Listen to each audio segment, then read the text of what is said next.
So today I'm going to talk about one of the most revolutionary approaches to using harmonic charts, and especially how to integrate the harmonic charts with the birth chart or the Rashi chart.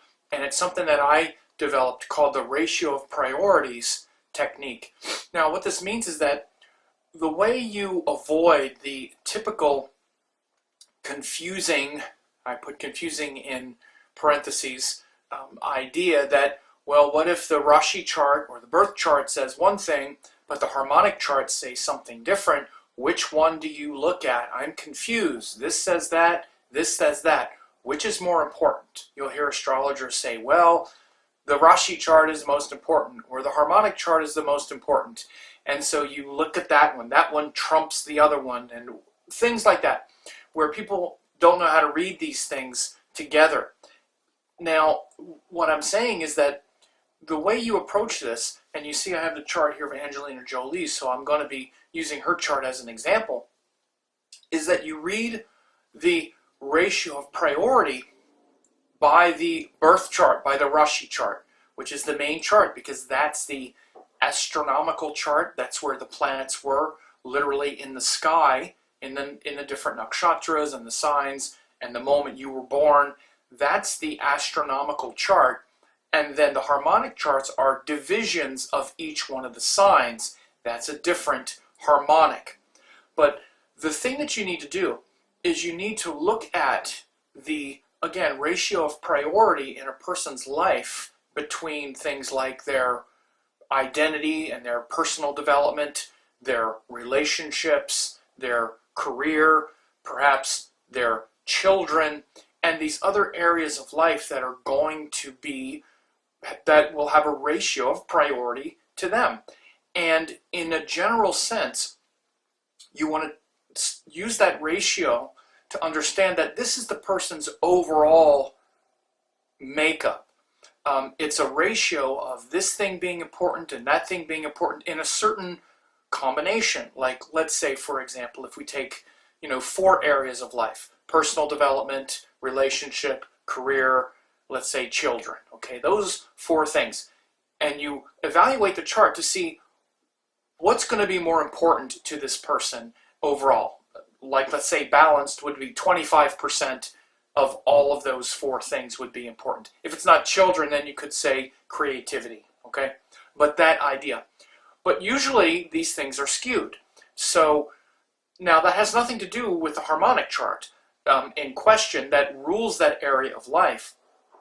That's something separate. That fits underneath the Rashi chart. So you're looking at the overall ratio of priority in someone's life from the Rashi chart.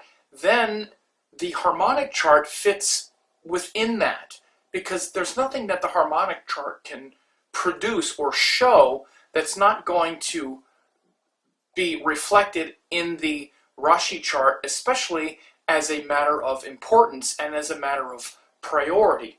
Now, in the weekend course, we're going to have a lot of case studies where we look at this, and you'll see how perhaps by looking in the Rashi chart, in the birth chart, you can see that maybe the person doesn't really put a lot of importance on their career, for example. But then when you look in the D10 chart, which is the chart of the career, they have, it's a fantastic D10 chart. So what this would show was that even though it's not that important to them, they have wild success, even though they don't have to put a lot of effort into it, for example. Other times you might see that someone, like, the most important thing to them is their relationships, right? They put so much importance in that. They maybe have the ruling planet in the 7th house, and a bunch of other things. But then you look in the D9 chart, and it's really, which is the relationship chart, and it's not, the energy doesn't flow very well, and you'll see they keep putting all this energy and attention into something that ultimately isn't even that beneficial to them. Again, this is the way you can see these things that look like they're in conflict, but they're not. One fits underneath the other. This works really well, and it allows you to understand the, again, ratio of priorities with a person. So when we look in the chart of Angelina Jolie, we see that things are relatively balanced, but I mean, especially between career and her self-identity, but there's a lot of energy on children, right? There's a lot of that priority because, as we can see, first she has a Cancer ascendant, which is very much about being maternal, but then she has Rahu in the 5th house, which is, again, Rahu creates like an obsession over something, and 5th house is children, and then her ruling planet, the moon, is joined both the 5th house ruler and Jupiter, the Karaka of children. So again, you can see she's going to put a lot of attention on that area of life. But it's also as a matter of identity. So she also puts a lot of her time and attention on her own personal development because the moon, her ruling planet, is also in the 9th house of higher philosophies, and it's also joined Jupiter, the 9th house ruler. So she puts a lot of her priorities are mostly around her own identity, and especially her identity as a mother and as raising children, those kinds of things. But we also know her as someone who has been very successful in her career, and she's been very successful in her marriages. I say successful. We shouldn't say she's not successful just because she's had divorces. She keeps getting married, and she marries really powerful people. She married Brad Pitt. She married the other actor, Billy Bob Thornton, and other powerful people. But we can see this as well when we look at those things in her chart and we evaluate them. Of course, Mars, the 10th house ruler, is also quite auspicious because it's in the 9th house. But we also see she has a lot of that ambition with the Sun and Mercury in the 11th house. And also she has Venus in the 1st house, which is also a very ambitious planet. So there's definitely a lot of focus on her work, on her career. And we can see this also reflected in the D10 chart, where the ascendant is actually Aries, and she's got Mars, the ruling planet there, right? Very powerful in the ascendant of the D10, and she also has Saturn, the 10th house ruler, in the 10th house of the D10. Again, I'm going to show in the weekend course how to read these harmonic charts and how to really drill down into them to see the power. This is one of the ways. Whenever you have the ascendant in the chart, shows your nature in that area of life, and then any planets that are supporting the house in that chart, like for example in the D10, the 10th house is going to be important, and also the indicator.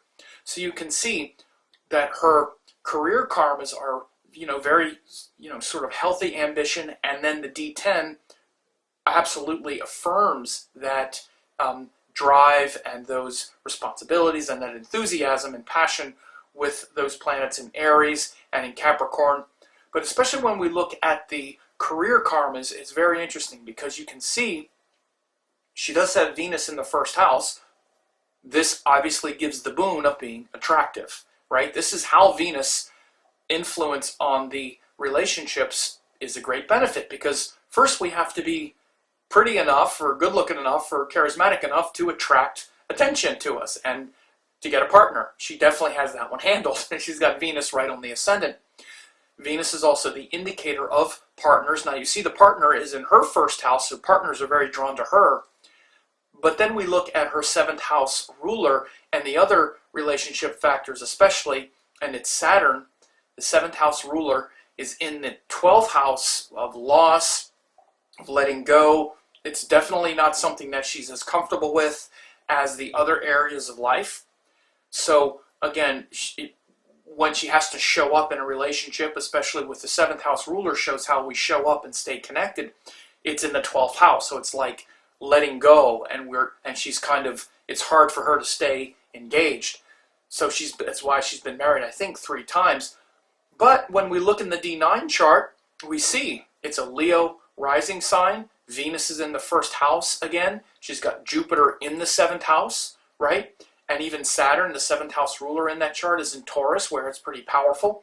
So you see she has this powerful D9 chart, which takes that quality of having the 7th house ruler in the 12th, which keeps letting go of partnerships.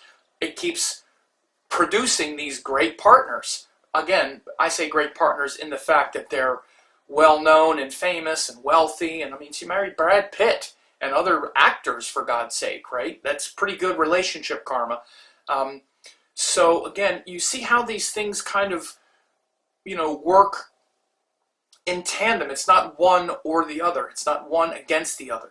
The harmonic chart fits within the sanction of the Rashi chart. And the Rashi chart is like that ratio of priority. What's the person going to prioritize overall? That's the first way that we read the Rashi chart. You're probably not even used to reading the Rashi chart this way, but this is the way you need to read it, because people are going to have a kind of focus and kind of obsession over a few different things. Again, it's usually our own identity and path, which is first house type stuff, our career, which is 10th house, our relationships, which is 7th house, and often things like children and our creative life, which is the 5th house, and the corresponding harmonic charts. These are the main things that compete for our interest and the main ratio of priority that you're looking for in the Rashi chart, which again, this is the first thing that you need to really be looking at. You're probably not doing that, but you should. Then you take that into the corresponding harmonic charts to see what that priority and how that priority within the person is going to pop out. Because again, in this certain example, she's maybe not someone who would be putting a lot of attention on her relationships and whatnot, especially with Saturn in the 12th house. The person is not as engaged because that's her 7th house ruler. But then when you look in the D9, again, Leo ascendant, where she's marrying these kings with Venus in the 1st, and Saturn in the 10th house, also Mars in the 5th house, right? Mars is the for a Leo person, that's like the 4th and 9th house and the 5th house. So again, that D9 is also really powerful, even though she's half checked out quite a bit in her relationships. The D9 really pumps a lot of energy into it and says, no, we're going to get you married. And by the way, that's why you also read these dashas. Her dashas, in the Venus dasha, she got married a few times. And Venus is in the 1st house in that chart, and it's the Karaka. By the way, I'm going to do another video to explain how to read the timing in these harmonic charts as well, but this is a case study just to show this powerful technique of the ratio of priority using harmonic charts within the Rashi chart. So again, this is going to be shown in that upcoming course on harmonic charts and advanced chart reading strategies. So you want to check that out and go ahead and sign up for it.